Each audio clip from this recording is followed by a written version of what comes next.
في سنة 2050 حصل انفجار نجم سوبر نوفا بعيد عن الأرض نص مليون سنة ضوئية، واللي خلى الدنيا كلها تبقى متجمدة. درجات الحرارة في المدن نزلت ل-7 درجة مئوية، والعواصف التلجية فضلت أكتر من شهر وغطت الأرض كلها بطبقة تلج سميكة. الكارثة دي سببت انقراض جماعي لكائنات كتير، وحتى البشر اتأثروا جامد. زينج مدير مخزن في أكبر سوبر ماركت في المدينة قدر يعيش أكتر من شهر في شقته بعد ما جمع شوية أكل واحتياجات أساسية. لكن الست اللي كان معجب بيها من زمان اللي اسمها يوكينغ جت وأقنعته يفتح باب شقته. زينج ما كانش متوقع إن يوكينغ جابت معاها جماعة رجال جيرانهم اللي بعد كده سرقوا كل أكل زينج وحتى أذوه عشان يستخدموا جسده في أكلهم. وسط ألم شديد وقرب الموت زينج حلف إنه ياخد حقه ويرد على اللي حصل له. وبطريقة غريبة فجأة صحي تاني في شقته، حس كأنه تم إعطائه فرصة تانية في الحياة. لما بص على التاريخ في موبايله اكتشف إنه رجع 3 شهور قبل الكارثة. المرة دي كان مصر إنه ما يبقاش ضحية تاني، وابتدى يخطط للانتقام. وفجأة ضوء قوي ظهر قدام عينيه وخلاه يعرف إنه مش بس رجع حي، ده كمان بقى عنده قدرة إنه يخزن حاجات في بعد تاني بمساحة غير محدودة زي الجيم كده بالظبط. زينج قرر يجمع أكل ومعدات للبقاء على قيد الحياة. قبل الكارثة كان بيحب الأكل الفخم وبيدفع بالكريدت كارد من غير ما يهتم بالحسابات. وفي مرة وهو خارج من مطعم قابل يوكينغ وصاحبتها، الست الغدارة اللي خدعته في حياته السابقة واللي كمان كانت هتستعمل ايده في الأكل. زينج عمل كأنه ودود معاهم ودعاهم يجوا معاه يشتري حاجات، وهو في قلبه بيخطط للانتقام. لما رجع شقته حط كل مشترياته في التخزين البعدي وفكر ان لسه قدامه وقت يستعد للكارثة. كمان كان نفسه يجيب أسلحة للدفاع عن نفسه. في اليوم اللي بعده أخد أكل من التخزين ولاحظ إن عمره ما هيبوظ هناك. بدأ يطلب آلاف الوجبات الجاهزة بحجة إنه هيعمل حفلة كبيرة. كمان رهن شقته وأشياءه الثمينة عشان يحصل على قرض كبير قبل ما الفلوس تفقد قيمتها. ومع اقتراب الشتاء الكارثي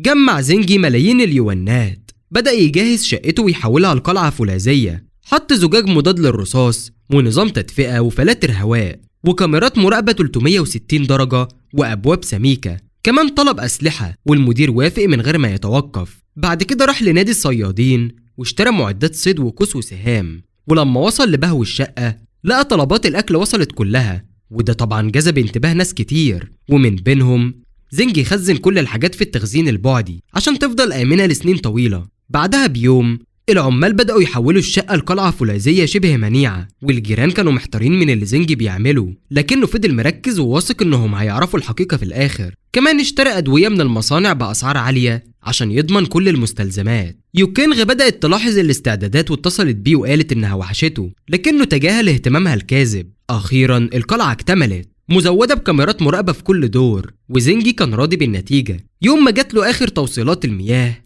جاله العم يو جاره الطيب من حياته السابقة. زينج حذره من الطقس القاسي، ورغم شكوكه العم يو خطط لتخزين مستلزماته. زينج استمر في تجهيز نفسه بيتدرب على الرماية كل يوم. في الشغل حط حبوب منومة في مشروبات زمايله وبسرعة ناموا كلهم. بعد كده طفى كاميرات المراقبة ونقل كل مخزون المستودع للتخزين البعدي بما في ذلك الوقود والأكل والمعدات الأساسية. كمان أخذ المعدات الخاصة بالبرد القارس. بعد ساعتين صحى على صوت زميله مذعور وقال له إن كل البضاعة اختفت. زينج عمل كأنه متفاجئ وقال إنه مش فاهم إزاي كل مخزون المدينة يختفي في 3 ساعات. المدير اتهمه لكنه نفى وقال إنه ما يقدرش يعمل ده لوحده. طبعا كل العمال اتحقق معاهم من قبل الشرطة لكن مفيش أي دليل. الخبر بقى عنوان على كل الوسائل الإعلامية والناس كلها كانت محتارة. في نفس اليوم بدأ أول تلج يتساقط. زينج عرف إن دي إشارة إن كارثة الشتاء هتحصل قريب، وفي اللحظة دي رجع شقته فورا. بعد 3 أيام الكارثة حصلت من غير ما البشر يعرفوا.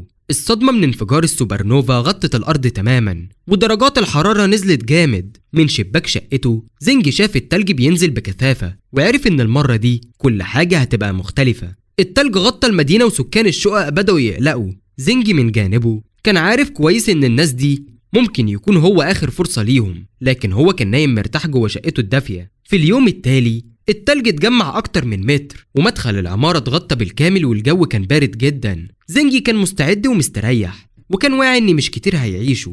وكمان فجأة جاله اتصال من يوكينغ بتسأل عن الوضع وهو عارف إن اهتمامها كذب. زينجي رد على يوكينغ ببرود وقفل التليفون بسرعة من غير أي شرح، لكن يوكينغ ما استحملتش وبعتت له رسالة تطلب منه يبعت لها أكل عشان مش قادرة تخرج، وكانت عارفة إنه مخزن كمية كبيرة من الإمدادات. زينجي رد عليها بصورة من أطباق اللحمة والمشروبات الفخمة اللي ناوي يستمتع بيها. يوكينغ قالت إنها عايزة تيجي تاكل معاه، لكن زينجي رفض وقال لها تشتري لنفسها قبل ما يطفي التليفون. في جروب سكان العمارة، تين لين مديرة العمارة أعلنت إن السكان ما ينبغيش يقلقوا لأن العاصفة التلجية هتخلص قريب، وحذرت تخزين الأكل، وحذرت إن أي حد يخالف ده هيتم التبليغ عنه للشرطة.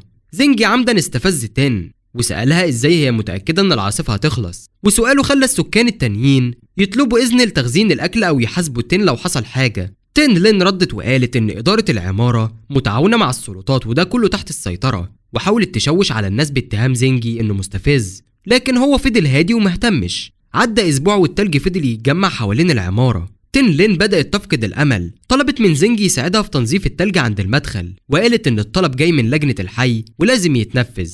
زينجي اقترح عليها تسأل شين زانغ أو سو هاو، رجالة أغنياء يقدروا يوظفوا عمال. في قلبه زينجي كان عارف إن شين زانغ وسو هاو هم نفس الناس اللي هاجموا شقته وعذبوه في حياته السابقة. تين طلبت مساعدة شين زانغ وسو هاو في جروب الشات، لكن شين زانغ اتعصب وسو هاو تجاهلها وقال إنه مشغول جدا، وده زود إحباط تين لين وخلاها تلوم زينجي على الفوضى. تين لين كلمت زينجي على الخاص، لكنه هددها بالقتل لو فضلت تزعجه، وده خلاها تسكت وهي مرعوبة. بعدها شين زانغ جه عند باب زينجي شايفه متكبر وهو بيخبط على الباب بيهدده. زينجي صوب بالكوس وأطلق سهم من فتحة مخفية في الباب. السهم ضرب رجل شين زانغ وخلاه يقع وهو بيصرخ من الألم. زينجي شاف من فتحة الباب، وشين زانغ اتفاجئ بشجاعة زينجي وأدرك إن الراجل اللي كان ضعيف زمان دلوقتي بقى خطر. في البرد القارس شين زانغ حاول يتصل بخدمات الطوارئ لكن ما قدرش بسبب الطقس القاسي. حاول يشيل السهم من رجله وكتب تهديدات في جروب الشات وأقسم إنه هيقتل زينجي. زينجي اتعصب وشين زانغ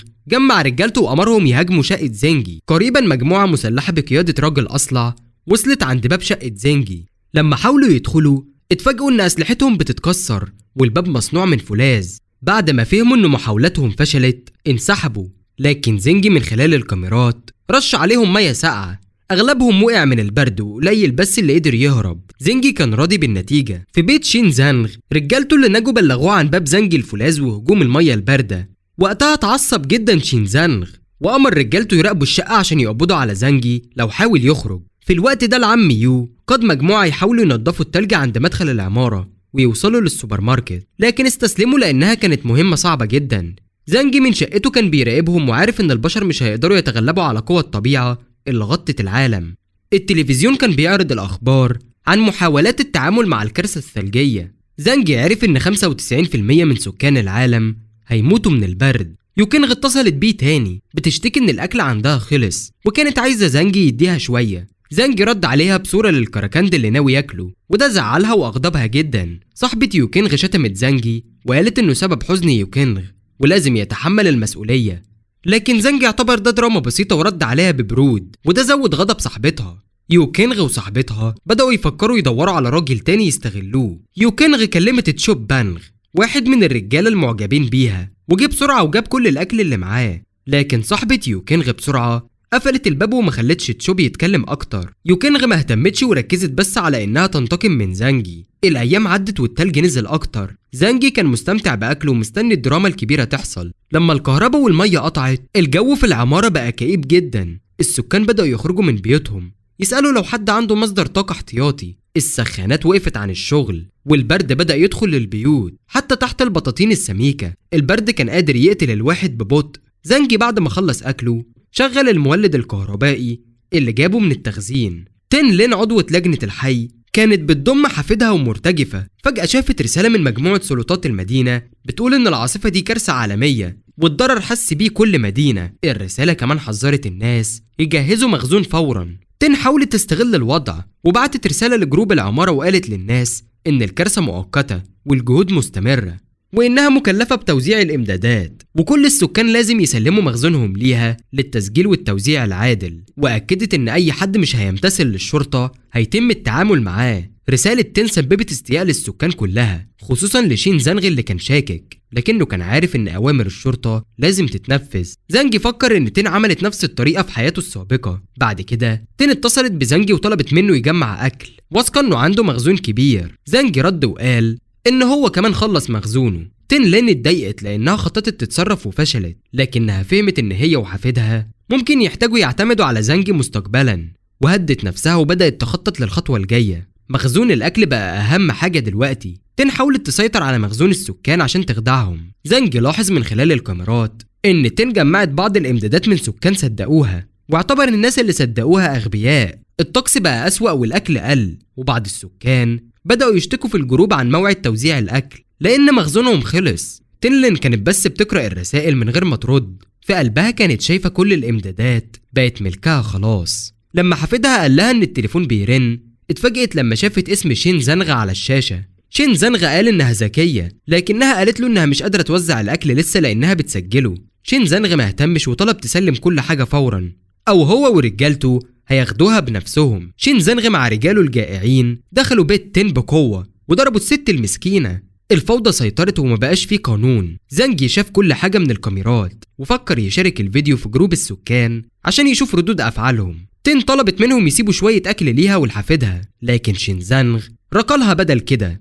الحفيد حاول يحمي جدته وطعن واحد من الرجالة الأشرار، لكن اتضرب وأغمى عليه. شين زانغ ما أظهرش أي رحمة، وكان شايف إن الست الكبيرة تستحق كده لأنها مجرد مزيفة للعدالة. في جروب السكان بعض الناس شجعوا أفعال شين زانغ واعتبروها الطريقة الصحيحة للتعامل مع حد زي تين لين. زانجي وهو بيقرأ التعليقات فكر بس إنهم أغبياء ومش فاهمين الحقيقة الحقيقية. اليوم ده كان بيت تين لين اللي اتسرق، وبكرة ممكن يكون بيتهم، لكن زانجي الموضوع ما يهموش. بعد شوية تين لين بعتت رسالة في الجروب تقول إن الدكتور زوكير بيعالج حفيدها وإنها محتاجة شوية أدوية. زانجي افتكر الدكتور زوكير، الطبيب الطيب اللي كان يعرفه في حياته السابقة واللي أنقذ ناس كتير. تين فضلت تطلب أدوية في الجروب، لكن السكان ردوا بس بسخرية أو تجاهلوها. زانجي وهو بيراقب كل حاجة اعتبر ده مجرد كارما. العاصفة التلجية فضلت أكتر من أسبوع، معطلة كل الأنشطة تقريبا وغطت الدور الأرضي بالتلج السميك. الخبر انتشر في العالم عن العاصفة اللي بتحصل مرة كل 100,000 سنة. درجات الحرارة في شمال المدن نزلت لأكتر من 100 درجة مئوية تحت الصفر. ناس كتير حاولت تهرب للجنوب، لكن معظمهم اتجمدوا على الطريق. تين لين طلبت مساعدة تاني في الجروب، وقالت إن حفيدها ما أكلش بقاله يومين، وعرضت سعر عالي مقابل الأكل. بعض السكان بدأوا يبيعوا شوية نودلز سريعة وأكل بأسعار خيالية. زانج وهو بيراقب الوضع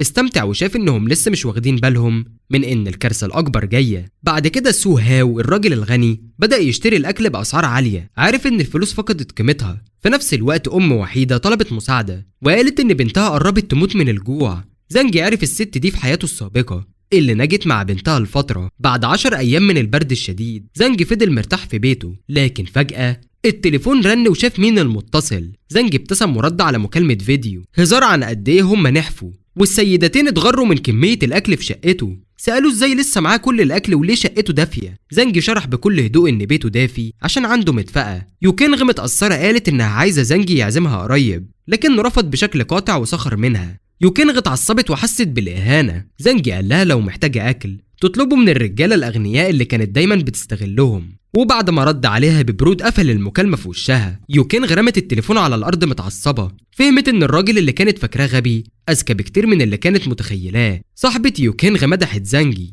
وقالت إنه أفضل من الرجالة الأغنياء اللي متعودة عليهم. يوكينغ وصاحبتها اتخانقوا شوية، لكن في الآخر حافظوا على صداقتهم. في الوقت ده الحكومة أعلنت على التلفزيون إن الكارثة الثلجية بتزداد سوء.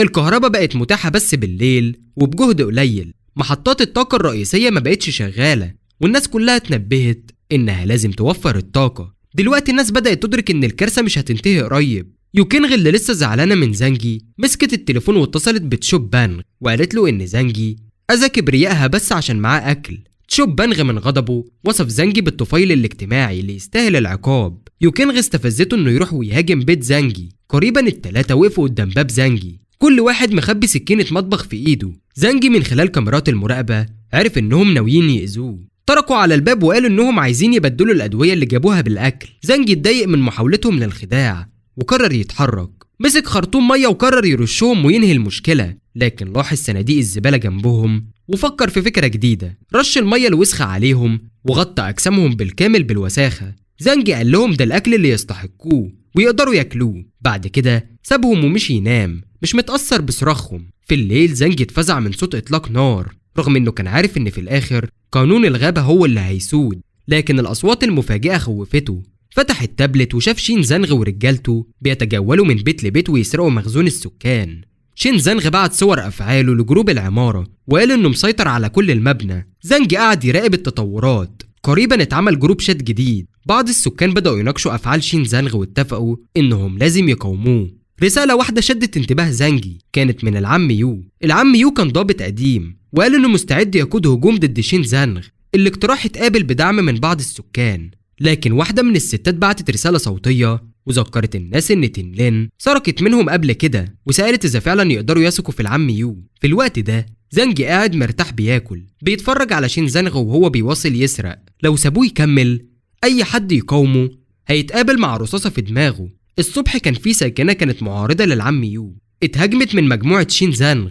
الست نادت في جروب الشات تطلب المساعدة، لكنها في اللحظة دي اتسحبت بره ومصيرها كان مأساوي. يوكينغ وصاحبتها بدأوا يقلقوا، خايفين يكونوا هم الضحية الجاية. خططوا يجمعوا شوية ناس ويحاولوا يستولوا على بيت زانجي. أثناء النقاش واحد بنضارة اقترح يكسروا الباب لأن صديقه شاطر في فتح الأقفال. اتفقوا يجربوا وجابوا مظلات عشان يحموا نفسهم من رش المية أو الزبالة زي قبل كده. زانجي من خلال كاميرات المراقبة شغل نظام الدفاع الكهربائي عالي الجهد. لما خبير الأقفال حاول يكسر الباب اتصعق ومات فورا. الراجل ابو نضاره اتجنن، اشار للباب وشتم زانجي وقال انه وحش. زانجي مسك القوس وصوب من فتحه صغيره في الباب واطلق سهم بسرعه. السهم اخترق ذراع الراجل الشمال وصرخ من الالم حرفيا. اتضرب 2 تانيين حاولوا يساعدوه وهربوا على طول. في بيتهم ال3 المصابين قعدوا على الارض ينوحوا من الالم. واحده من البنات ضربت وش يوكينغ واتهمتها باللي حصل. قالت لها انها ما قالت لهمش ان زانجي عنده اسلحه، ويوكينغ دفعت عن نفسها وقالت انها ما كانتش عارفه لان زانجي قبل كده رش بس على الرجاله اللي حاولوا يدخلوا شقته ميه وزباله. تشوب بانغ فضل يدافع عن يوكينغ كالعاده. اتصلوا بالدكتور زوكير لفحص المصابين. بعد ما فحصهم اتفاجئ وقال ان بدون معدات طبيه مناسبه فرصهم للنجاه اقل من 20%، والاسهم كانت صادقه ومن غير مضادات حيويه معظمهم هيموتوا. البنت اللي ليها علاقه بالراجل المصاب ولامت زانجي وقالت انه قاسي. الدكتور زوكر حذر ان لازم يشيلوا الاسهم فورا والا حالتهم هتسوء. الراجل ابو نضاره اتفزع وكان عايز زانجي يديهم الادويه. بعد كل اللي حصل يوكينغ برضه لامته، لكن الدكتور زوكر عارف انهم حاولوا يسرقوا بيت زانجي، حس انهم استاهلوا العقاب. واحده من البنات اتعصبت وضغطت على يوكينغ تقنع زانجي يديهم الادويه. حتى تشوب بانغ اللي دايما بيدافع عن يوكينغ وافق وعرف ان من غير الادويه كلهم هيموتوا. قرروا يتصلوا بزانجي. المكالمة اتردت ويوكينغ بدأت تبكي وشرحت ان صاحبها هيموت وطلبت مساعدة زانجي. زانجي بيرد عليها ببرود وسألهم ليه هو يساعدهم. بعدين اخت الراجل المصاب اخدت التليفون وقالت ان زانجي ملزم يساعدهم لانه اذاهم بالسهام الصادقة. زانجي رد ببرود وقال انه عمل ده عن قصد عشان يعانوا، واضاف انه مش هيساعدهم، لكن قال ليوكينغ انها ممكن تيجي وتقعد معاه. يوكينغ مسكت التليفون وقالت دلوقتي انها ملك زانجي ومستعدة تعمل اي حاجة عشانه. صاحبتها توسلت لزانجي انه يكفلهم كمان، لكنه رفض وقال انه عايز يوكينغ بس. لما يوكينغ حاولت تمشي صاحبتها حاولت تمنعها ودفعتها يوكينغ بقوة، والست ضربتها على وشها ووصفتها بلا خجل. يوكينغ طلبت من تشوب بانغ يساعدها ويدعم رغبتها تكون مع زانجي، وتشوب ما عملش اي حاجة، واقف عاجز بس. يوكينغ حاولت تمشي تاني وصاحبتها وقفتها وذكرتها ان كل اللي بيحصل نتيجة تصرفاتها وانها مش تستاهل تكون سعيدة لوحدها. في وسط الفوضى الدكتور زوكر ذكرهم يلاقوا الأدوية بسرعة وبعدها خرج. في الوقت ده الراجل أبو نضارة اقترح ينشر معلومات عن مخزون الأكل عند زانجي ويستفز السكان عشان يهاجموه. يوكينغ رفضت الخطة تماما، خايفة تتدمر علاقتها بزانجي، لكن بنت تانية أصرت إن يوكينغ ملهاش حق إنها تتكلم. تشوب بانغ وافق على الخطة كمان. شاركوا صور وفيديوهات لزانجي في جروب العمارة وحاولوا يشجعوا الناس يتحدوا ضد أنانية زانجي. شين زانغ ورجالته اتحمسوا بسرعة للنهب والانتقام من زانجي. جروب العمارة اتملى برسائل طلب المساعدة والأكل، بعضهم طلب من زانجي يبقى قائدهم، وواحدة ست طلبت إنه يكون جوزها. زانج رد بحزم وقال إنه مش هيدي أي حد أكل زي حيوان أليف، ومش هيساعد حد. زهق من روتينه في البيت، تخيل يستمتع بمنظر التلج مع عربيته التلجية. قريبا التليفون رن عليه وجات رسالة من الدكتور زوكر، قالت إن الأدوية والأكل خلصوا، وسألت زانج إذا مستعد يتفاوض. زانج افتكر موت الدكتور زوكر في حياته السابقة، كانت ماتت بسبب طيبتها الزيادة، فرد عرض عليها الأكل والأدوية بشرط إنها تتبادل المساعدة بمعلومات، وطلب منها تكون عينه وتبلغه بأي خطط للسكان هتواجه نفس مصير الباقيين. الدكتورة زوكر سكتت وفكرت كويس، وبعد تفكير طويل وافقت على العرض. في الوقت نفسه الراجل أبو نضارة بعت تهديد أخير لزانجي، طالب منه يسلم مخزون الأكل أو يواجه العواقب. زانج رد بهدوء وقال إن مخزونه لسه خلصان، وده زود الراجل غضب. بعد كده زانجي جهز نظام الدفاع بتاعه وحذر الدكتور زوكر تبعد عن الزحمة. في الصباح اللي بعده مجموعة من السكان المسلحين هاجموا بيت زانجي وحاولوا يكسروا الباب. زانجي كان قاعد بيتابع من كاميرات المراقبة وشغل نظام الدفاع الكهربائي عالي الجهد. أي حد قرب من الباب اتصعق وطاح مغمى عليه. اللي نجوا حاولوا يرجعوا، لكن شينزانغ ورجالته وقفوا في طريقهم واضطروا يكملوا تخبيط على الباب أو يموتوا على طول. الراجل أبو نضارة استغل الموقف وحفز السكان وقال لهم ينتقموا لجيرانهم اللي ماتوا ويقتلوا زانجي، ووعدهم بمدفأة دافئة وأكل وفير جوه البيت. عزز ده معنوياتهم جدا، وابتدوا يحاولوا يكسروا الباب بأخشاب كبيرة. في الوقت ده زانجي كان قاعد بيشرب نبيذ وبيشغل موسيقى سريعة كأنه بيستهزئ من صراعهم. بعد 20 دقيقة الباب اتخدش شوية بس، والسكان ابتدوا يتعبوا. كانوا مش عارفين إن الباب مصنوع من فولاذ قوي جدا زي خزنة البنك، شبه مستحيل يتكسر. من جوه البيت زانجي صوب سهم على واحد من السكان، وصل لحنجرته بالظبط. الهجوم خلى الباقيين يهربوا في فزع. بعد ما السكان اضطروا يرجعوا، الراجل ابو نضاره اللي نجا بدأ يخطط خطة جديدة. عرفوا ان على الرغم من قوة باب زانجي الجدران كانت بس خرسانة. ابتدوا يضربوا الجدران جنب الباب وطلعوا تشققات، لكن لما بصوا كويس اكتشفوا طبقة فولاذ تحت الخرسانة. كأن زانجي حضر حصن للظروف دي. جربوا كل الطرق حرفيا، حتى بصوا في الشقق اللي فوق وتحت بيت زانجي، لكن الفولاذ غطى تقريبا كل المكان. في الاخر استسلموا وعرفوا ان بيت زانجي حصن لا يخترق. لكن واحد منهم افتكر ان بلكونة زانجي من الازاز، واستخدموا خشب من شقة جنبهم عشان يوصلوا للبلكونة ويحاولوا يكسروها، لكن الزجاج كان مضاد للرصاص والانفجار. زانجي رمى زجاجة مولوتوف من فتح التهوية ووقعت وسط السكان، والناس ولعت نار، صرخوا وفزعوا، وبعضهم حاول يستخدم النار للتدفئة. زانجي كان قاعد بيتفرج بهدوء. السكان المستسلمين رجعوا للبلكونة يطلبوا أكل، وزانجي مسك طبق نودلز سخن قدامهم مبسوط من تعبيراتهم المليانة أمل. بعد كده أعلن إن أي حد يجيب رأس شينزانغ هياخد أكل الأسبوع كامل. السكان سمعوا الكلام وراحوا على شينزانغ اللي بسرعة حبس نفسه في شقة جنبهم. رجالته حاولوا يحموه لكن التوتر زاد. في الصباح اللي بعده مجموعة جوعة هاجموا شينزانغ ورجالته، وأثناء الهجوم اتقتل 2 في الحال. شينزانغ أمر رجالته يحتفظوا بجثثهم كأكل احتياطي. أثناء الهجوم شينزانغ اتصاب في ظهره وطلب فورا دكتور زوكر، وهي بتعالجه قالت له بوضوح ان خدمتها مش مجانيه. شينزانغ حاول يعرض عليها وجبه كدفع، لكنها رفضت لما شافت ان الطبق مليان لحم بشر، وقالت انها تفضل تموت جعانه. شينزانغ وعدها انها اخر شخص يتاكل. حاولت تخرج لكنه مسكها وامرها تقعد لحد ما الجرح يلتئم. في الاخر دكتوره زوكر قعدت في ركن، وشينزانغ ورجالته استمروا في التخطيط ضد زانجي. في نفس الوقت صحاب يوكينغ اضطروا يشيلوا الاسهم من جسمهم من غير ادويه. الألم والعدوى كانوا شداد جدا، وتشوب بانغ طلب من يوكينغ تحاول تقنع زانجي، لكنها شعرت ان ده هيبقى بدون فايدة. لكن دكتورة زوكر شرحت لزانجي الموقف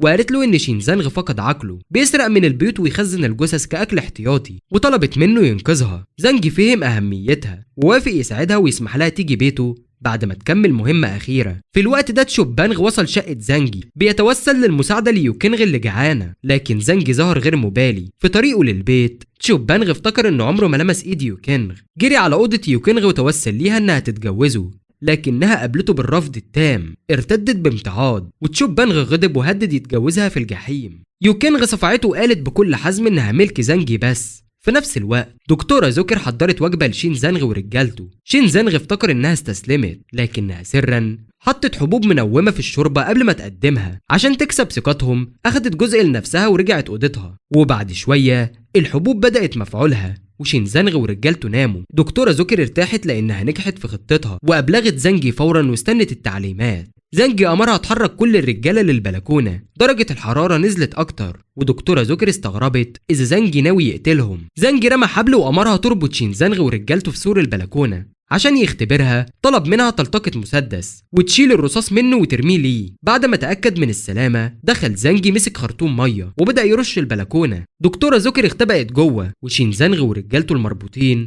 اتصدموا من البرد. بعد ما خلص دكتورة زوكر وصلت أخيرا لشقة زانجي منهكة. زانجي فحص كل حاجة بعناية ودكتورة زوكر فهمت المطلوب وامتثلت بالكامل. بعد كده أمرها تنظف الحمام وهو شاف أدواتها الطبية للتأكد من السلامة. بعد الاستحمام لبست البيجامة اللي أعطاها لها زانجي وقعدت بهدوء. زانجي شرح لها إنها ممكن تقعد معاه عشان مهاراتها بس لازم تلتزم بالقوانين أو هتواجه العواقب، وأضاف إن الانضمام ليه أفضل قرار ممكن تاخده. ولإثبات الثقة كشف سره الكبير، قال لها إنها مش هتلاقي أي مخزون أكل في البيت، كله مخفي في غرفة تخزين بعدية، وحذرها لو خانته كل الإمدادات هتختفي وهي هتموت جوع. الدكتورة كانت جعانة، أكلت زوكر الخبز اللي قدمه لها زانجي واتبعت كل تعليماته. بعد كده تحملت مهام البيت. مع الوقت علاقتها بزانجي زادت أكتر وأمنت حياة مريحة فيها أكل كافي. في اليوم اللي بعده زانجي شاف زوكر نايمة منهكة من الليلة اللي فاتت. بعد الفطار سوا زانجي اداها جاكيت دافئ وخرجها بره.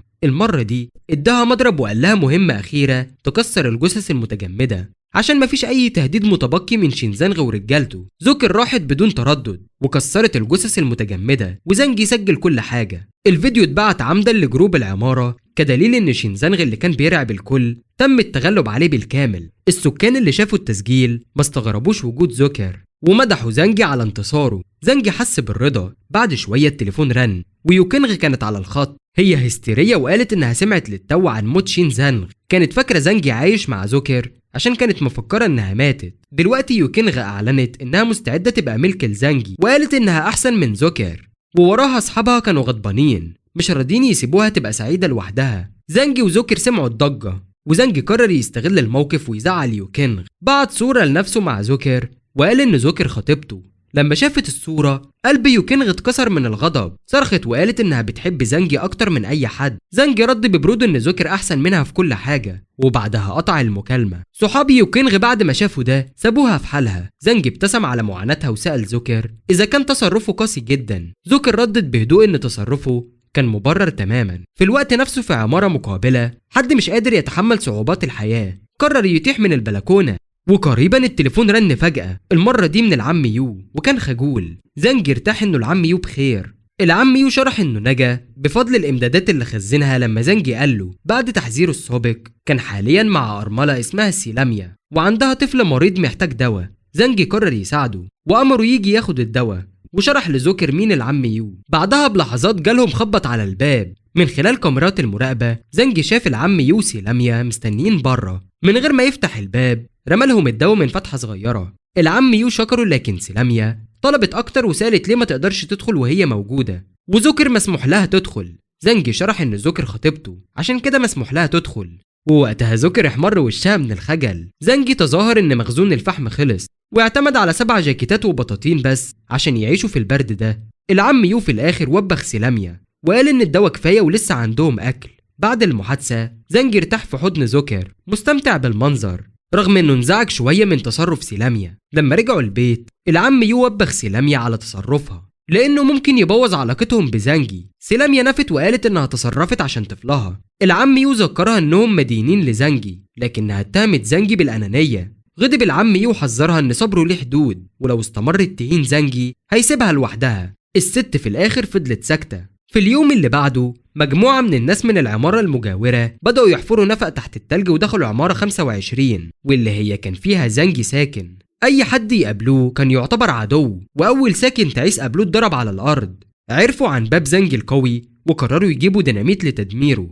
واحد منهم ولع الديناميت وده عمل انفجار ضخم ألحق أضرار كبيرة. الصوت العالي صحى زانجي وراح على طول يتابع الوضع من كاميرات المراقبة.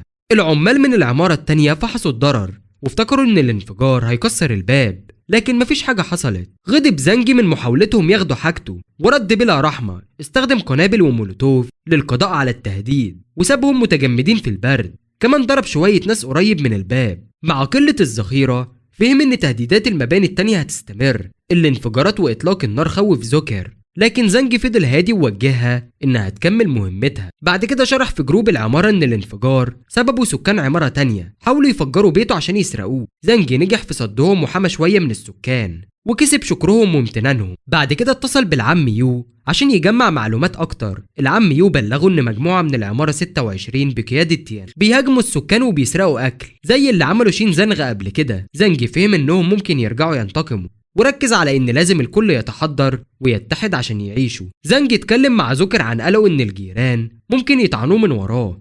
كلفها انها تجمع معلومات عن باقي مجموعات العمارات مع العم يو. بعد يومين زوكر اللي دلوقتي لابسه زي الخادمه جابت تقرير ان اقوى مجموعه مسيطره على المنطقه هي مجموعه العماره 26 وبعدها مجموعه العماره 21. مجموعتين تانيين اقوياء لكن ساكتين. زنجي فهم ان باقي السكان دلوقتي بيحاربوا بعض وما بقوش تهديد كبير. مدح شغل زوكر وأمرها تكمل جمع المعلومات. بعد شوية مجموعة العمارة 26 رجعت وهاجمت سكان العمارة 25 وسابوا رسالة بتقول إن أي حد هناك هيموت طالما زنجي عايش. الخبر انتشر بسرعة وقلب لحظات السلام بتاعتهم. السكان ضغطوا على زنجي عشان يتصرف، ووقتها غضب وأرسل لهم رسالة قال فيها حياتهم مش مهمة ليه ولازم يعيشوا على نفسهم. بعد كده اتصل بالعم يو وقال له جه الوقت يوري قدراته. في جروب العمارة 25 شرح زنجي ان مجموعة العمارة 26 عددها حوالي 20 شخص بس، ولو اتحدوا ممكن يواجهوهم. السكان اللي تعبوا وافقوا في الاخر يتحركوا. زنجي فهم ان هو الوحيد القوي اللي عنده الموارد لقيادتهم وعرض مساعدته لمواجهة مجموعة العمارة 26 بشرط ان الكل يتبع اوامره. وافقوا طول ما حياتهم مش مهددة. عشان يثبت قيادته وعد زنجي بعربية للخروج عشان يدوروا على أكل. في الآخر كل السكان وافقوا يتبعوه عشان يهربوا من الموت ويأمنوا أكل. دلوقتي زنجي بقى قائدهم وقرر يعمل أول استكشاف بره العمارة. كان لابس ملابس خاصة بالبرد وحاسس إنه جاهز لأي تحدي. لما زوكر حاولت تمشي معاه رفض وقال لها تقعد تحرس الشقة. زنجي نط من الشباك وغطس في 4 طوابق في التلج. لحسن حظه كان مخزن عربية تلجية في غرفة التخزين البعدية بتاعته وده خلى تنقله سهل. وصل لمركز شرطة المدينة وكسر الإزاز ودخل يدور على أسلحة وذخيرة. لقى الضباط متجمدين من البرد حرفيا وغطاهم باحترام قبل ما يكمل. لقى مفتاح وفتح كل المبنى بما فيهم مستودع الأسلحة اللي اعتبره جنة. جمع كل الأسلحة والذخيرة بسرعة وحطهم في غرفة التخزين البعدية. بعد كده فهم إن الأكل مهم بنفس القدر لسكان العمارة 25 اللي بيعتمدوا عليه. كمل رحلته بالعربية التلجية للمول المركزي. هناك حفر في السقف وكسر الإزاز وطلع أي أكل باقي رغم إن كتير منه متجمد. بعد ما جمع كل حاجة رجع للعمارة. قائد العمارة 26 لما شاف نجاح زنجي حس بالحسد وخطط ياخد العربية التلجية. رجوع زنجي بالأكل قابلته احتفالات وفرحة كبيرة من السكان. العم يو اللي كان بيتفرج بفخر سماه بطل لأنه أنقذهم. مع الأكل والأسلحة مؤمنة زنجي أصدر أوامر صارمة. أي حد ياخد أكل لازم يكون مستعد يتبع تعليماته. بعد شوية مجموعة العمارة 26 وصلوا عشان ياخدوا الأكل وهددوا السكان بالقتل لو ما استجابوش. زنجي أمر الكل يقاتل ووعد ب5 أيام أكل للي يهزم المهاجمين. معنويات السكان ارتفعت ونجحوا في صد المهاجمين من العمارة 26. زنجي وزوكر اتفرجوا على النصر. بعض الأعداء اللي نجوا هربوا. زنجي كافئ اللي غلبوا أعداء كتير بالأكل. بعدها سوهاو جاله يشتكي عن توزيع الأكل الظالم. زنجي رماله حلوى وقال له إن اللي بيشتغل بس هو اللي بيتكافئ. بدون رحمة ضرب سوهاو قدام الكل وأكد إن الشغل يتناسب مع الأكل. مفيش شغل يبقى مفيش أكل. أمر زوكر تخزن باقي الإمدادات. فجأة ظهرت يوكينغ وصحابها الضعفاء وقالوا إنهم ما خدوش أكل لسه. زنجي افتكرهم وقال إنه مش هيدي يوكينغ أي حاجة. هي بكت وسألته. رد عليها زنجي وضربها بالقلم جامد وأكد إنه عمره ما حبها ودلوقتي مخطوب لزوكر اللي أهم بكتير. باقي الستات وصفوا يوكينغ بالسطحية وزنجي وافق وقال إنها دايما كانت بتستغل الأغنياء. سوهاو كمان اعترف إنه نام معاها مئات المرات والرجالة التانية سخروا منها. يوكينغ اتكسفت وهربت واصحابها الضعفاء اتشدوا برضه في مكان مجهول. بسبب تقاريره سوهاو خد اكل من زنجي ووعد بولاء اكبر. بعد الاحداث دي زنجي قوى دفاعات العماره وقسم 47 ساكن ل6 فرق، كل فرقه مسؤوله عن حمايه السلالم بالتناوب. العم يو بخبرته العسكريه اتكلف بتنظيم الفرق دي. الوقت مر وزانجي حضر أسلحته بعناية وشرح لزوكر إن الكارثة دي هتستمر فترة طويلة وأكبر تهديد جاي من البشر التانيين. مع بندقية قنص مخزنة في الغرفة البعدية، زانجي جاهز يواجه أي عدو من غير ما يسيب الملجأ. من بره شاف ناس بيقربوا من الجراج، واضح إنهم عايزين ياخدوا العربيات التلجية اللي اتأمنت. العم يو بلغ إن فريق الدفاع منظم كويس، وذكر زوكر دايما بتتكلم كتير. وزانجي رد بسخرية وقال له تحب تهتم بطفل حد تاني؟ الرجال الأقوياء مهمين جدا دلوقتي. وقال إن سيلاميا ست كويسة لو حابب يجيب نسل. العم يو أصر إن وسط الكارثة دي مفيش وقت للتفكير في الحاجات دي، ورجع لتركيزه في مهامه. زانجي بس فكر في الموضوع وذكر زوكر إن مسألة النسل محتاجة تفكير كويس. كم ناس من العمارة 26 حاولوا يدخلوا العمارة 25 يسرقوا الإمدادات، لكن الفرق منعوهم. حصلت معركة شرسة على السلالم، ومجموعة العمارة 26 اتصدمت من قوة دفاع العمارة 25، وفي الآخر انسحبوا. من بعيد زانجي شافهم وقرر يحذرهم عن الإزعاج اللي عملوه. طلع بندقية القنص من التخزين وضرب واحد من سكان العمارة 26 في دماغه. أصدقاء الضحية اتفزعوا وجريوا حواليه. زانجي حس برضا كبير، في كل مرة بيطلق طلقة تسيب هدفها. 7 أشخاص ماتوا. كان واثق إنه بعت رسالة قوية لباقي سكان العمارات التانية. هو قائد العمارة 25 وكمان مسلح ومفيش حد يقدر يتحداه. في الصباح اللي بعده زوكر وصلت بالأكل وسألت عن الأصوات اللي سمعتها على البلكونة الليلة اللي فاتت. زانجي شرح لها إنه ضرب وقتل 7 أشخاص. زوكر ابتسمت معجبة بمهاراته وحست بالأمان جنبه. زانجي مدح زوكر على ذكائها وفهمها سبب تصرفاته. في نفس الوقت سكان العمارة 26 بقوا يبصوا للجثث على التلج، فقدوا أعضاء مهمين. تيان فانغ أمر بعضهم ياخدوا جثث أقاربهم للبيت، والباقيين حاولوا يحموا الإمدادات التقيلة. زانجي خرج مرة تانية بثقة كاملة، متأكد إن سكان العمارة دلوقتي بيحترموه ويخافوه. مع سماعات ودعم العم يو حاسس إن العمارة آمنة وهو بره. قائد العمارة 26 قدر يشوف بس وهو غاضب، وكان نفسه ياخد العربية التلجية بتاعت زانجي. زانجي اتحرك بسرعة ناحية صالة عرض العربيات. بعد ما كسر سقف المستودع نزل بالحبل وجمع كل حاجة مفيدة يحطها في التخزين اللانهائي. العربيات الفخمة مفيش ليها قيمة دلوقتي، لكن زانجي متأكد إنها هتفيد في يوم من الأيام. بعد كده راح لمحطة بنزين ياخد وقود، لكن المحطة كلها مدفونة تحت 10 متر تلج، مستحيل يحفر. زانجي اتضايق وافتكر قيمة البنزين للآلات بتاعته. بعد شوية افتكر انه عنده حفارة كبيرة واستخدم الوقود المتبقي وحفر طريق لبره ونجح يوصل للمحطة. لقى خزانات البنزين ولحسن الحظ ما اتجمدتش، غطاهم كويس وخزنهم في التخزين البعدي. دلوقتي مع الحفارة ووقود كافي يقدر يحفر ويجيب أي حاجة مدفونة تحت التلج من غير أي مشاكل. في الوقت ده في الشقة طفل ساكن حصل له حرارة عالية. زوكر حاولت تعالجه لكن واجهت صعوبة عشان كل الدواء في التخزين بتاع زانجي. العم يو قدم الدواء اللي فاضل من طفل سي. الأم ارتاحت وشافت الطفل بدأ يتحسن. بعد ما أعطت العلاج زوكر ذكرت الأم تتابع حالة الطفل باستمرار، لكن ما عداش وقت كتير وصراخات عالية اتسمعت. تيان لين فجأة هاجمت الطفل. الأم اتصابت جامد وهي بتحمي ابنها. تيان صرخت بغضب وقالت إن حفيدها ما خدش مساعدة ومفيش طفل يستحق يعيش هنا. زوكر جريت على السلم تنقذ الطفل، لكن تيان لين مسكت رجلها وخلتها تقع. لحسن الحظ العم يو وصل في الوقت المناسب وركل تيان لين خلاها تقع من على السلم. بالنسبة للعم يو حماية الناس خصوصا زوجة زانجي كانت مسؤولية لازم تتنفذ. تيان لين لسه غاضبة رفضت تقبل الحقيقة، لكن العم يو شرح لها إنها كان لازم تشكر زانجي على القضاء على شين زانغ. بعد كده زوكر شرحت إن بعد ما تشين زانغ مشي هي طلبت من زانجي يدي دواء لحفيد تيان لين، لكن لما راحت بالدواء اكتشفت ان تيان لين قتلت حفيدها عشان تعيش. تيان لين وقتها صرخت صراخ هستيري، لكن باقي السكان وصلوا ووافقوا ان تصرفها مش مقبول وهمسوا بصوت واطي وقالوا ان جسم تيان لين السمين هيبقى وقود ممتاز للنار. في نفس الوقت بره العمارة زانجي خرج من الخيمة اللي كان حاططها جنب محطة البنزين وكان بيستعد يكمل استكشافه. استخدم معدات تقيلة من التخزين بتاعه وحفر ونجح يوصل لقاعدة عسكرية، لكن كل المعدات العسكرية هناك كانت اختفت. زانجي اشتبه ان القادة العسكريين كانوا ناويين يسيطروا على السكان الباقيين بأسلحتهم، عشان كده حس انه محتاج يسلح نفسه عشان يحمي نفسه من تهديدهم. واثناء الحفر بالغلط هدم حيطة ولقى مستودع أسلحة ما اتلمسش قبل كده. بسرعة نقل كل الأسلحة والذخيرة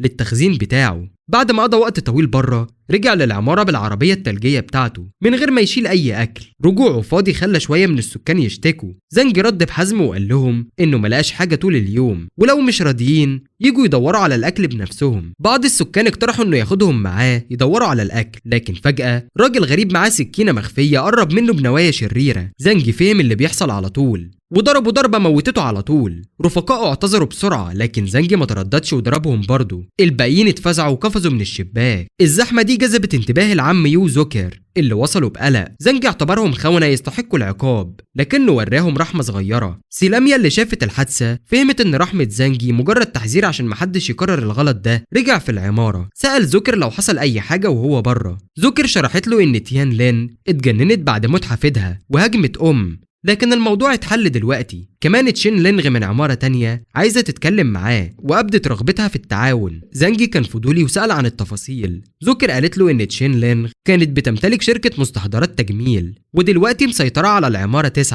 وده إنجاز كبير بالنسبة لست. اقترحت زوكر إن زانجي يتكلم معاها مباشرة لأنها تواصلت معاه ومع قادة العمارات التانية. زانجي اتصل بتشين لينغ بالرسائل وسألها فيها عن نواياها. تشين لينغ قالت لهم انهم عارفين عن زانجي وعربياته التلجية وقوته. عرضت 76 عامل ممكن يستخدموا العربية للبحث عن اكل بشرط انه يسلم جزء من امدادات الاكل بتاعته الاول. كمان حذرت ان كل العمارات حواليهم هتتحد ضده قريب فالافضل يعمل تحالف. زانجي ما كانش عاجبه التهديد الخفي وسأل هيحصل ايه لو رفض. تشين لينغ قالت له لو رفض هيبقى هدف الهجمات من كل العمارات مجتمعة. زانجي طلب وقت يفكر وبعدين انهى المكالمة وهو بيفكر انه رغم ان بيته امن لو كل العمارات اتحدت ممكن عمارته وقتها تتدمر. ما عداش وقت كتير وزانجي اتصل بلي جيان قائد العمارة 18 اللي عرض التعاون. لي جيان شرح ان العمارة 18 اتظبطت تاني والسكان بيشتغلوا مع بعض ويشاركوا الموارد. هو مستعد يساعد العمارة 25 ضد العمارات التانية مقابل الامدادات. بعد ما استشار زوكر زانجي عرف ان العمارة 18 متحدة لكن مواردهم محدودة بسبب العدد الكبير للسكان. زانجي حس انه محتاج وقت يفكر كمان لكن وصلت له شوية رسائل على الموبايل. همس لزوكر انه ممكن يضطر يقضي على كل القادة. زوكر في قلبها كانت راضية باختيارها انها تنضم لزانجي. زانجي بعد كده سأل زوكر رأيها ايه اذا كانوا يتعاونوا ولا يدمروا كل حاجة وطلب منها تقص درع الجسم المضاد للرصاص عشان يناسب رجليه. خطة زانجي بدأت توضح اكتر. اخبر سكان العمارة 25 ان العمارات التانية مهددة بالهجوم لو مسلموش العربية التلجية. لو ده حصل كل ساكن هيتصرف لوحده. السكان سمعوا الكلام ووافقوا يدعموا زانجي ويستعدوا للقتال. بعد شوية زانجي ادعى لجروب شات قادة العمارات التانية. هناك القادة هددوه لو رفض طلباتهم هيبقى عدو كل العمارات. قدموا شرط ورا شرط عشان يضغطوا عليه لكن زانجي كان عنده خطة. وافق يتعاون لكن بخطة طويلة المدى للقضاء على كل القادة. من غير قادة السكان التانيين مش هيقدروا يتحدوا ضده. زانجي نظم أتباعه اداهم أكل عالي الجودة علشان يرفع معنوياتهم وأقنعهم إنه لو نجحت الخطة مشاكل الأكل هتتحل. الحماس كان كبير جدا. بدأوا يشجعوا زانجي كمنقذهم ومستعدين يعملوا أي حاجة عشانه. قرر زانجي يخرج من النفق مع شوية سكان لمكان الاجتماع لكن من بعيد حس إن في حاجة غريبة. الناس كتير جدا اتجمعوا. أمر العم يو باقي السكان يراقبوا الوضع وهو مختفي مستعد ببندقية المدى الطويل. في مكان الاجتماع العم يو والسكان وقفوا قدام قادة العمارات التانية ومجموعاتهم. واحد من السكان كشف ان الخصوم مش مهتمين بالتفاوض وعايزين يدمروا. العم يو شرح ان هدف مجموعات العمارات 26 و5 و21 و9 و18 كان ان زانجي يتعاون لان الهجوم على مجموعته مش هيفيدهم بحاجة. واحد من القادة افتكر ان زانجي لازم يكون خايف من عددهم الكبير. تيان فانغ صح وقال يلا زانجي يجي على طول للتفاوض. العم يو فكرهم ان القادة بيتقابلوا بس مع القادة فاضطروا يقربوا. تشين لينغ والباقيين اتفاجئوا من شجاعة العم يو وسألوه إذا كان مش خايف يموت. الوضع بقى متوتر أكتر. زانجي اتصل بالعم يو حذرهم يبعدوا عن المجموعات التانية. باستخدام دهائه طلب العم يو من مجموعته يتراجعوا شوية عشان يسيبوا مساحة بمسافة كافية. زانجي أشار بصفارة وفجأة اتقذفت قنبلة وسط مجموعة العدو. الانفجار الهائل دمر المنطقة وفرقعوا أجزاء أجساد. العم يو وقف ورا القادة وربط موبايله بالسماعة وسأل إذا في أسئلة لزانجي. وانغ تشون اتصدم وسأل ليه زانجي استخدم العنف. زانجي اللي رجع للعمارة رد من الموبايل وسأل ليه أكتر من 1000 شخص جم عشان بس يتفاوضوا. ادالهم 5 دقايق لو ما وقفوش يجوا للعمارة 25 كل حاجة هتنتهي. تشين لينغ ممثلة القادة وافقت على الشروط. زانجي حس بالرضا بعد انفجار واحد قضى على أكتر من 20 شخص. كفاية تبعت رسالة قوية لقادة العمارات التانية. جريوا بسرعة على السلم. زانجي اتأكد ان كل القادة موجودين قبل بدء الاجتماع. أثناء المناقشة القادة قدموا شروطهم للتعاون. زانجي حط مسدس على الطاولة وشرح ان السلاح مزعجه على وسطه. المناقشات استمرت والقادة مصرين. زانجي رفض كل الطلبات وعرض 10 حصص أكل في اليوم لكل عمارة. تشين لينغ قالت الكمية قليلة وطلبت أكتر. زانج أكد إن ده آخر اختيار، يقبلوا أو يواجهوا الحرب. لما الصمت عم المكان، تيان فانغ قال إن تشين لينغ مش بتمثل الكل، وإنهم مستعدين يقبلوا عرض زانجي لو الكمية كافية. زانجي صوب المسدس وسأل إذا الكمية فعلا قليلة. لي جيان هدى الباقيين واقترح النقاش بدل التهديدات. زانجي حط رجليه على الطاولة وأكد إن الأكل صعب جدا إنهم يلاقوه. بعدين رمى بذور على الطاولة وقال لازم يبدأوا يزرعوا الأكل بنفسهم. تيان فانغ سأل إزاي يزرعوا تحت التلج الكبير. زانج شرح إن الأرض تحت التلج والمية مش مشكلة، كل عمارة تبعت ناس يحفروا التلج ويزرعوا يوميا. مقابل ده زانج هيوفر 10 حصص أكل مع دواء ومشروبات وسجاير. اتفق قائدين من المدخنين بشرط ياخدوا سجاير. زانج طلع سجاير من جيبه وادى كيس لكل واحد منهم، وهم بيدخنوا أكدوا الاتفاق، كل عمارة هتاخد كيس سجاير في اليوم. لي جيان عايز يتكلم لكن القائدين المدخنين وافقوا فورا. الثلاث قادة مضغوطين من سلاح زانجي، في الآخر ضغطوا على الباقيين يقبلوا من غير مناقشة زيادة. في نفس الوقت زانجي واقف جنب الشباك ولاحظ ناس كتير بتقرب من العمارة 25، اعتبرهم تهديد وصوب مسدسه على ال5 قادة وسأل بيحصل ايه. وانغ تشون اللي بيدعم زانجي طمنوا ان مفيش هجوم. لي جيان كمان أكد انه لو حصل اي هجوم ده اختيارهم هم. زانجي أمر العم يو وباقي السكان يراقبوا القادة ال5. بعدين جاب بندقيته الطويلة وضرب على شوية ناس بيقربوا للعمارة. الجو بقى ساكت، القادة في الغرفة باين عليهم الخوف. بعد شوية زانج اتأكد ان الوضع تحت السيطرة وسأل لو موافقين على نتيجة التفاوض. رفع قائدين ايديهم وبعدهم الباقيين. ليان ما كانش قدامه اختيار الا يوافق. لما القادة سابوا الغرفة وشوشهم كانت متوترة وده خلى سكان العمارة 25 فضوليين. زانج شرح ان هو سيطر على الوضع بالفعل ووافق يوفر 300 حصة اكل في اليوم للعمارة 25. بعض السكان فكروا ان الكمية كتير وسألوا ليه كل ده. زانج رد ان من غير الاتفاق ده هيضطروا يقاتلوا اكتر من 1000 عدو من العمارات التانية وده هيخلي فيه خسائر كبيرة. عشان كده اختار يوفر الأكل عشان سلامة الكل. السكان اتأثروا وبكوا وفهموا إن بس زانجي يقدر يقودهم ويهتم بيهم. بعد ما كل الناس سابوه زانجي اتكلم مع العم يو على انفراد، شرح له إن دلوقتي محتاجين بس يصبروا. سكان العمارات التانية هيضعفوا مع الوقت ومع 300 حصة يوميا هيتعبوا ويضعفوا وده هيخلي مهمة زانجي في القضاء على كل القادة أسهل. رجع زانجي للبيت ولقى زوكر بتعمل يوجا. سألت عن نتيجة التفاوض. زانجي شرح لها إن الأيام الجاية في مهمة واحدة أساسية لازم يخلصها. في الصباح اللي بعده سكان العمارات التانية يشتغلوا يحفروا الأرض 10 متر عشان يزرعوا البذور. زانجي راقب تقدمهم قبل ما يروح يدور على إمدادات الأكل. قائدين العمارات التانية كانوا بيسألوا العربية التلجية فين ودوروا حوالين العمارات وما لقوهاش. زانجي بعد كده راح لعيادة بيطرية عشان يجيب سم عادة بيستخدموه لقتل الحيوانات. مع السم ده كان واثق انه يقدر يشيل لحد 300 شخص من غير علاج. فكر ان السم ده هيكون مفيد جدا في المستقبل. بعد كده رجع البيت وتأكد ان كل الامدادات لسكان العمارة 25 آمنة. الكل انبهر بوفرة الأغراض اللي جابها. زانج اتصل بممثلي العمارات التانية عشان يجمعوا حصص الأكل المتفق عليها. وهو بيخرج سمع شكاوى العمال التعبانين لكنه حس ان تعبهم كان يستاهل. لما رجع زانج البيت لقى مكانه منظم على الآخر وكل الاحتياجات موجودة. في عمارة تانية وانغ تشون على طول خد كيس سجاير ووزعه على تابعين اللي كانوا متوترين عشان نقص السجاير. بعد كده سابهم ياكلوا لكنه كان قلقان شوية إذا الأكل فيه سم ولا لأ. مع كده تابعيه حسوا بالأمان مع الحصة اللي وصلت لهم. الليل ده حصلت خناقات في العمارة المجاورة عشان توزيع الأكل. في الوقت اللي زانجي وزوكر كانوا بيتعشوا بسلام، الصبح اللي بعده كان العمال رجعوا يحفروا الأرض تاني. زانجي حذر العم يو إن التوتر بسبب نقص الأكل ممكن يولد صراعات وراح بره بالعربية التلجية يدور على أكل أكتر، لكن النتائج كانت أقل بكتير من قبل كده. زانجي بلغ الكل إن جمع الأكل دلوقتي مش مضمون ولازم يرضوا باللي عندهم. خطته كانت إنه يسرع الخلافات الداخلية. في نفس اليوم شوية سكان من العمارات المجاورة بدأوا يسيبوا باقي السكان عشان يقللوا عدد السكان اللي لازم يطعموهم والفوضى كانت ماشية بره. زانجي كان بيستمتع بالراحة في بيته. تاني يوم لاحظ نجاح خطته. كل الناس باين عليهم الذعر والعمارات مليانة علامات صراع. بعضهم كمل شغل رغم البرد القارس وجسمهم كان تعبان. الأيام اللي بعد كده ناس أكتر شغالة عشان تجيب أكل والقتلة كانوا بيتنقلوا عشان يتحولوا لإمدادات أكل. تشين لينغ قربت من زانجي عشان تتكلم عن الفوضى المستمرة. نقص الأكل زود الانقسام بين سكان العمارات.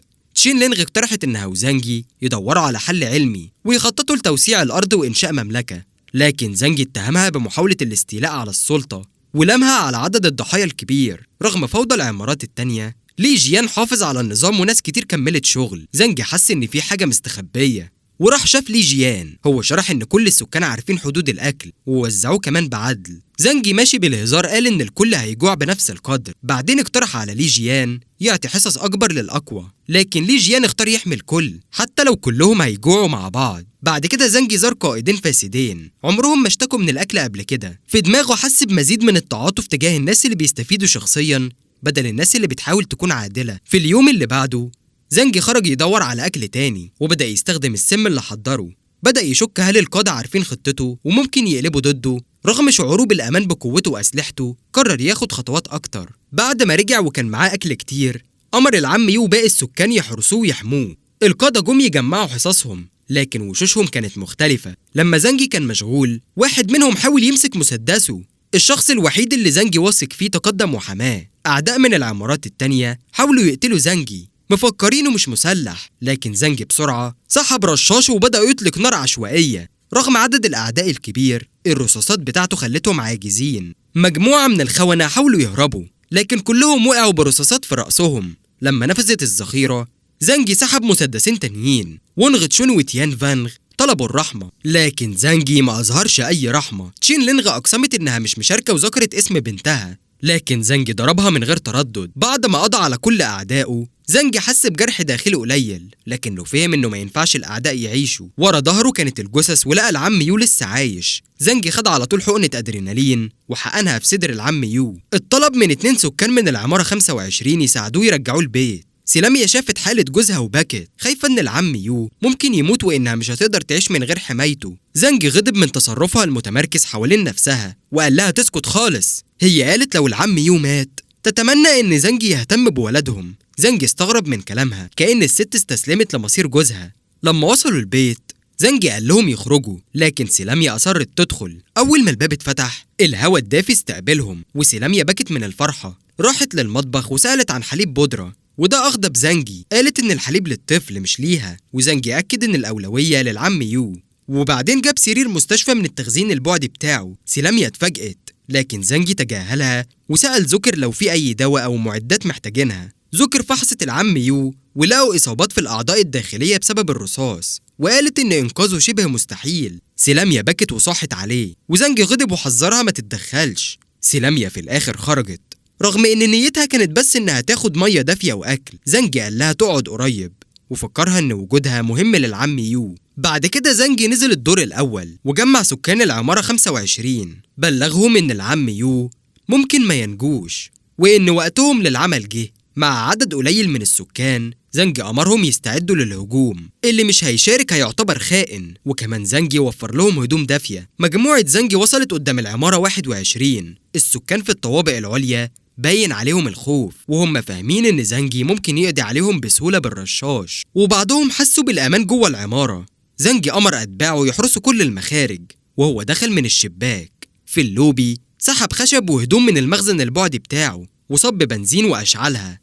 النار انتشرت بسرعة والدخان ملأ المكان. السكان حاولوا يفتحوا الشبابيك المتجمدة لكن فشلوا. النار زادت وكتير من السكان نزلوا في التلج رغم إن بعضهم اتصابوا جامد. ست بلا رحمة غرزت سكينة في واحد منهم وده صدم الرجالة حواليها. حبيبها شوية كان قلقان وسألها لو هي كويسة لكنها كانت مبسوطة واعتبرت ده شغلها. كل ما حد يقع ولسه بيتنفس هي على طول بتخلص عليه عشان ما يعانيش. في دقايق العمارة 21 اتحرقت بالكامل. زانجي قاد مجموعته نحو العمارة 26 اللي تيان فانغ قائدها. سكان العمارة 26 اتفزعوا لما شافوا مصير العمارة 21 وصرخوا إنهم مش مع تيان فانغ وبريئين. زانجي تجاهلهم وقال مش مهم وبعدين ولع النار في العمارة كلها. 5 عمارات تانية اتحرقت كمان عشان يبعدوا البرد. بعد كده زانجي بلغ السكان التانيين إن الأبرياء هينجوا.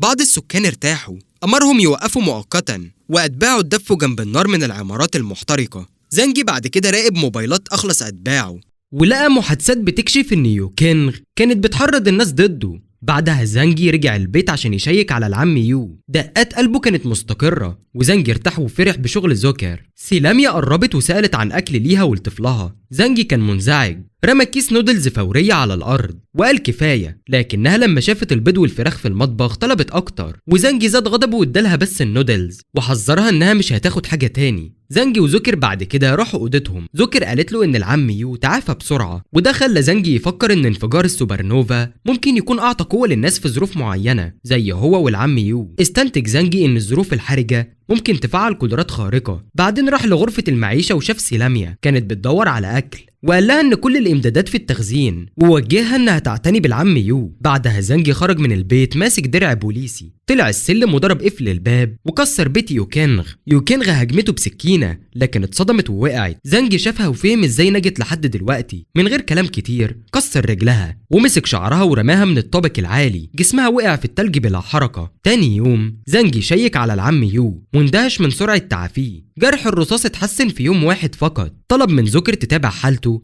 لحد ما يتعافى بالكامل. بعد كده زانجي خرج يحرق عمارات تانية، شاف ده ضروري للقضاء على التهديدات. بعدها سو هاو قرب وقدم له معلومات مهمة عن وونغ سايمون، أغنى راجل في المدينة اللي بنى ملجأ تحت الأرض اسمه يوم النهاية. راحوا للعمارة يتكلموا أكتر. سو هاو شرح إن الملجأ عنده إمدادات أكل غير محدودة. اقترح يهاجموه لكن زانجي حس إن الفكرة خطيرة. سو هاو حاول يقنعه وقال إن وونغ سايمون كان عارف عن وجوده قبل كده وحاول يسرق عربيته التلجية. زانجي غضب وبصله جامد وهدده وقال له إزاي ناوي يخلص حياته. سو هاو كان مرعوب، أقسم إنه مش هيخونه وعايز يساعده. بس كمان سو هاو كان عايز ينتقم من وونغ سايمون لأنه صديقه القديم اللي دايما أذله. زانجي اهتم بالفكرة واداه فرصة، سأل عن نظام أمان القصر وعدد الناس اللي جواه، لكن سو هاو وافق يديه المعلومات بس بعد ما يعمل اتفاق. زانجي هدده لكن سو هاو أصر إن التهديد مش هيغير النتيجة. في الآخر زانجي وافق يتفاوض وذكر له شرطين. الشرط الأول إن سو هاو يساعده يقضي على حد مضايقه من زمان. بعد كده أخد سو هاو لعمارة وهداه وطلع شنطة مخفية. سو هاو فهم إن الانضمام لزانجي يضمن نجاته فقبل المخاطرة. زانجي أخد سرنجة وحقن بيها سو هاو. شرح له إن بعد ما يسيطروا على ملجأ وونغ سايمون هيديله الترياق. لما فضلوا لوحدهم كشف زانجي إن المحلول مجرد محلول ملحي، خطة عشان يقلل خطر الخيانة. رجع للبيت وشاف العم يو صاحي، قال له إن حالته بتتحسن ووعد إنه يهتم بالتلاتة كعائلة يعيشوا مع بعض في بيته. سيلاميا مبسوطة وسلمت له طفلها وفكرت إن مع الطفل والعم يو زانجي مش هيطردها. في الوقت ده زانجي قال لسو هاو إن الهدف مش موجود دلوقتي وطلب منه يتصرف وهو بيلعب مع الطفل. سيلاميا رجعت تجمع شوية أغراض واتفاجئت بوجود حد جوه. بعد شوية سو هاو بعت رسالة وأكد إن الموضوع اتحل. في البيت زانجي قال للعم يو إن سيلاميا والطفل هيفضلوا معاهم، لكن العم يو حس إنها كتير عليه ومش عايز يضايق عيلة زانجي. في نفس الوقت الطفل بدأ يعيط. زانجي تعب في إنه يحاول يهتم بطفل سيلاميا وأخيرا سلمه لزوكر عشان تغير الحفاضة بتاعته وتعرف تهتم بيه صح. بعد شوية العم يو بدأ يقلق عشان سيلاميا لسه ما رجعتش لحد دلوقتي. زانجي قرر يدور عليها وبعت رسالة لكل سكان العمارة عشان يجمعوهم في شقة 1301. لما كل الناس اتجمعت زانجي رمى قنبلتين في الأوضة وقفل الباب. الانفجار الكبير دمر المكان كله. بعد ما فحص الباقي لقى شخص واحد لسه عايش هدوء وشرح لهم ان كل حياتهم مديونة ليه وهو بيرجع حقه، وبكده حس انه قضى على كل الخونة والاعداء. رجع البيت وقال للعم يو ان سكان العمارة تمردوا وقتلوا سلاميا. حتى خططوا يتعاونوا مع سكان عمارات تانية للهجوم، لكنه تعامل مع كل حاجة رغم ان شوية هربوا. لما العم يو سمع ده حس بالذنب والاحباط وضرب السرير لحد ما اتكسر. وزانجي فهم قوته الجسدية الخارقة. زانجي حاول يهديه وتحمل المسؤولية ووعدوا يلاقي له ست جديدة. بعدين فكر في الطفل اللي مستمر في البكاء. زوكر قالت مفيش طريقة نجحت تهديه. راح لعمارة لي جيان الوحيدة اللي ما اتحرقتش. لي جيان خايف لكن فهم ان مفيش فايدة انه يهرب من زانجي. شاف زانجي ماسك الطفل وفهم ان زيارته مش للهجوم. طلب من لي جيان يلاقي ام تهتم بالطفل وهو هيوفر اكل للناس المستعدين يساعدوه. اكد ان مش هيؤذيهم لان عارف انهم مش هيخونوه. رغم تردد لي جيان وافق في الاخر. زانجي سأل عن مستقبلهم بعد ما يخلص الاكل. لي جيان قال بحزم انهم هيموتوا بكرامة. زانجي احترم موقفه واداله بذور كآخر مساعدة. شرح لهم ان بزرع البذور يقدروا يعيشوا مستقلين من غير ما يعتمدوا على حد. لي جيان سأل استاذ احياء قديم اذا البذور ممكن تنمو. الاستاذ رد ان الفرص قليلة لكن مفيش حاجة مستحيلة. بعد كده زانجي خرج من المكان. وصل البيت حاسس بالرضا لان كل المشاكل والتهديدات اتحلت. زوكر كان هيجهز الاكل لكن زانجي حب ياكل الاكلات اللي اتحضرت قبل كده. تاني يوم بعت رسالة لسوهاوي يجي. سوهاوي اللي اتعامل معاه بخشونة قبل كده جه بكل احترام وقعد يستنى أوامر. زانجي سأل عن علاقته بونغ سايمون وطلب تليفونه. سوهاو سكت وهو مرعوب ومقدرش يرفض. في الآخر سلم التليفون. جوه التليفون زانجي اكتشف إن سوهاو كان بيدي وونغ معلومات مهمة بما فيها خطتهم للانضمام والسرقة منه. سوهاو أقسم إن ده كان بس خطة لكسب ثقة وونغ. زانجي سأل عن الملجأ اللي تحت الأرض بتاع بونغ سايمون. سوهاو شرح إن الملجأ مجهز بأنظمة غاز تخدير وطلقات نار وممكن تدخل بس لو اللي جوه سمحوا. زانجي خطط لتعطيل النظام وأمر سوهاو يتظاهر إنه اتقبض عليه عشان وونغ يسمح لهم بالدخول. الخطة كانت خطيرة لكن زانجي فهم إنها ممكن تكون الحل الوحيد. بعد كده بدأ يفكر في طرق تانية باستخدام قدراته في الفضاء البعدي. أمر سوهاو يروح ووعده إنه هيتواصل بعد 2 ل3. طمنه وقال له اللي كان قلقان من الترياق للسم إنه هياخد مفعوله بعد 7 أيام فقط، وكان بيدور على طرق جديدة يستخدم فيها قوته. حاول يمتص النار جوه الفضاء البعدي بتاعه. لما نجح يمتص النار من غير ما يتأذي حس بالرضا. بعد كده زانجي حاول يطلع النار زي المدفع. دماغه كانت شغالة على فكرة انه يمتص كائنات حية جوه فضائه البعدي. حس ان قوته ممكن توصل لحد كبير جدا. بعدين شاف واحد من سكان عمارة ليان كان واقف حارس فاستغله كأول تجربة. رمى عصاية خشب وحب يختبره وقال له لو ضربه هيديله عيش. الراجل رغم شكوكه حاول يضرب زانجي عشان الأكل. زانجي استخدم قوة الفضاء البعدي ونجح يمتص الراجل جوه البعد. العملية كانت بطيئة شوية ولما الراجل كله دخل لقاه متجمد كأنه جماد. فحصوا زانجي ولقى ما عندوش نبض ولا تنفس. اكتشف ان الوقت جوه البعد الفضائي بيجري بطريقة مختلفة وان الكائنات مش بتموت فورا. بعد كده اطلقه وهو لسه حي. الراجل اعترف انه حس انه هيموت وزانجي طمنه ان ده مجرد وهم. بالمعرفة الجديدة دي زانجي حس انه ممكن يهزم وونغ سايمون. بعد كده اتصل بسوهاو اللي طلب منه الترياق اللي وعده بيه. بما ان السم جوه جسمه زاد سوء زانجي فهم انه رغم انه بياكل كويس حالته بتتدهور بسبب التأثير النفسي للحقن البلاسيبو. اعطاه ترياق مؤقت لتخفيف الاعراض واللي هيفضل لحد ما يبتدي الهجوم على قصر وونغ سايمون. سوهاو شكره فورا واتصل بوونغ سايمون عشان يرتب اجتماع. زانجي جهز نفسه للمهمة وقال لزوكير انه هيبعد شوية. زوكير استغربت لان مشاكل العمارة اتحلت بالفعل لكنه وعدها يشرح كل حاجة بعدين. ساب ليها والعم يو مؤن اكل. هو وسوهاو بدأوا رحلتهم نحو قصر وونغ سايمون. بعد وقت وصلوا المنطقة على أرض عالية، مكان استراتيجي جدا. التلج مغطاش البيوت. استمروا في الطريق لقصر وونغ. ست شعرها أحمر شافتهم جايين بالعربية التلجية. لما وصلوا قدام القصر زانجي قال لسوهاو يتصل بيه من الكاميرا الأمنية. سوهاو عرف نفسه وطلب الدخول للتفاوض. وونغ سايمون استغرب ليه جم بدري ومن غير عربيتهم التلجية لكنه سمح لهم يدخلوا محذر إن أي حركة غريبة هتكون قاتلة. لما دخلوا القصر زانجي انبهر بالترف والرفاهية اللي فيه. سوهاو حذر إن بعد الباب هيدخلوا المنطقة الرئيسية لكن وهم بيدخلوا أعمق وونغ سايمون شغل نظام الدفاع وبدأ الغاز السام يتناثر. الدخان غطى المكان والصراخ اختفى بسرعة. في هدوء الدخان زانجي لبس قناع الغاز وامتص الغاز جوه فضائه البعدي. بعد دقايق الباب اتفتح. زانجي جهز نفسه للهجوم لكن اكتشف ان اللي دخل مش وونغ سايمون. تصنع انه غائب عن الوعي لما جه واحد مسلح يتأكد منهم. عرفوا على طول ده ممثل مشهور وصديق وونغ سايمون. الراجل رفعهم على الأرض وربطهم وافتخر بنظام أمان القصر. وونغ سايمون وصديقه بدأوا يتكلموا عن عربيتهم التلجية وزانجي شاف فرصة وأطلق الغاز اللي امتصوا عليهم. أثر الغاز خلى الاتنين يفقدوا وعيهم. زانجي ربطهم وخد أسلحتهم. بعد كده اتمشى في القصر الفخم. شاف حديقة داخلية وصعد السلم وفتش أوض كتير. بعدها راح لغرفة المراقبة. حس إنها مركز التحكم. لما فشل يفتح أوض مقفولة رجع للاتنين المربوطين رش عليهم شوية مية عشان يصحوا.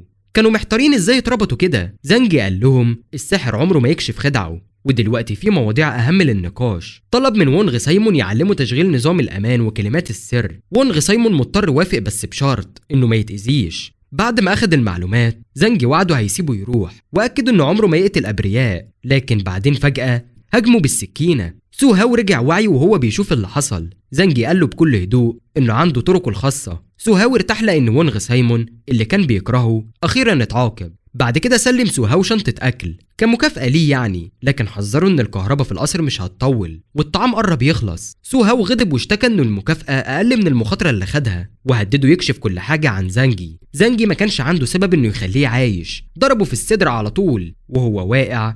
قال له ان الغضب بيضعف الشخص وخد شنطة الأكل وفسر إنه كان هيعيش لو ما طلبش موته. قعد زانجي في الصالون يفكر إن كل حاجة كانت هتبقى أحسن لو زوكير كانت موجودة. خطط إنه يعيش هنا معاها وعم يو يبقى في شقته. لما مر بالبار فكر في وعده إنه يلاقي ست حلوة لعم يو. شغل التلفزيون ولقى فتاة عالمية وبعدين فحص سيرفر القصر واكتشف تقارير عن ناس عندهم قدرات خارقة، بعضهم ممكن يتحكموا في النار والبعض يتحول لهالك. استنتج زانجي ان ده سبب اضافي يخليه يقيم هنا، وهو هيبدأ بعربيتهم التلجية. صحت واحدة ست شعرها احمر وزانجي وجه عليها المسدس، لكنها قالت انها بقالها ايام مش بتاكل خالص وبتطلب انها تنضم ليه. عرفها انها يانغمي ممثلة مشهورة وسمح لها تيجي معاه. في القصر سألت يانغمي اذا القصر ملك وونغ سايمون. زانجي قال لها دلوقتي بقى ملكه. سألت لو تاخد حمام وهو وافق. بعد الحمام لفت نفسها في فوطة وسألت لو ممكن تقعد هناك. قال لها انها لازم تطيع اوامره. بعدين وراها قوته وعمل لها هدوم جديدة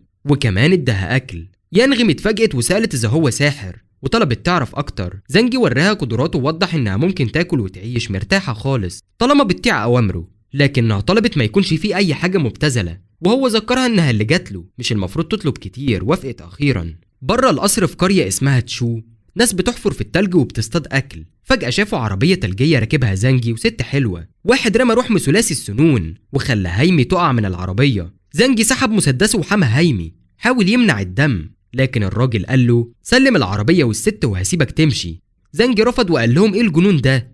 بالخطر اطلق عليهم النار والذئاب اللي معاهم هجمته، لكنه امتصهم في فضائه البعدي. هايمي رجعت العربية وكملوا رحلتهم. الضوضاء جذبت ناس تانية شافوا رفقائهم جثث في التلج واستنتجوا ان زانجي قتلهم وخطف ذئابهم. في مكان تاني واحد اسمه تشونلاي كان بيلعب بعروسته النسائية. الناس اللي حواليه استهجنوا وافتكروا ليه بيحب العرايس اكتر من الستات الحقيقيين. بعدين جاله خبر عن زانجي وعربية تلجية وست حلوة وطلبوا مساعدته لايقافه والاستيلاء على عربيته. تشونلاي اللي كان مهم في قبيلته اعتبر قدرته هدية اسطورية. قرر يصطاد زانجي بدعم من شيوخ القبيلة اللي سلموا له مستقبل القبيلة كله. في نفس الوقت زانجي وهايمي وصلوا الشقة. هايمي حست بالحزن لأنها مضطرة تعيش مع حد ما تعرفوش، لكن ما كانش عندها اختيار تاني عشان ما تموتش جعانة. جوه الشقة زوكر رحبت بزانجي، لكن حست بالحرج لما شافت هايمي وافترضت ان زانجي معجب بالست الكبيرة. زانجي شرح لها ان هايمي جت تقابل عمو يو مش هو. سأل عن حالة عمو يو ولقاه اتحسن أسرع من المتوقع. قبل كده طلب من زوكر انها تديه مهدئ، لكن دلوقتي حس ان جاهز ينطلق. زانجي فهم أهمية الحفاظ على علاقة كويسة مع عمو يو عشان يقوي موقفهم ضد الآخرين اللي عندهم قدرات خارقة. عمو يو وقتها صحي وشاكر جدا لأنه أنقذه، كمان كان أقوى وشكله أحسن وعضلاته أكبر. ضغط على السرير لحد ما قرب يتكسر، وزانجي طلب منه يهدى وشرح له التغيير زي تحول الضفدع الصغير عشان يمشي. زانجي وراه قوته ووضح مصدر وفرة الأكل. عمو يو اتحمس وضرب السرير كله. طمنه زانجي انه محتاج بس وقت يتأقلم. بعد كده عرفه على هايمي وشرح ان الشقة دي هتكون مكانهم المشترك وهو وزوكر هينتقلوا. كمان اعطى عمو يو عربية تلجية هدية عشان يجمع اكل بسهولة. في البداية عمو يو اعتبرها غالية جدا، لكن بعد ما شاف العربية المتطورة زيل وافق على طول. كل اللي شافوا القوة دي انبهروا بقوة زانجي. في الطريق زوكر سألت عن البيت الجديد. زانجي شرح لها انه واسع ومريح اكتر من شقتهم القديمة، كمان في ناس تانية هيساعدوا في المهام اليومية. وزوكر حست بشوية غيرة، لكن زانجي طمنها انها الوحيدة في قلبه. وبكده تكون انتهت حكايتنا النهاردة. ما تنسوش تصلوا على الرسول صلى الله عليه وسلم، وما تنسوش اللايك والكومنت على الفيديو عشان ده اللي بيشجعنا استمر. ولو عايزين الجزء الجاي من الحكاية اكتبولي في الكومنتات. اشوفكوا على خير الفيديو الجاي. سلام.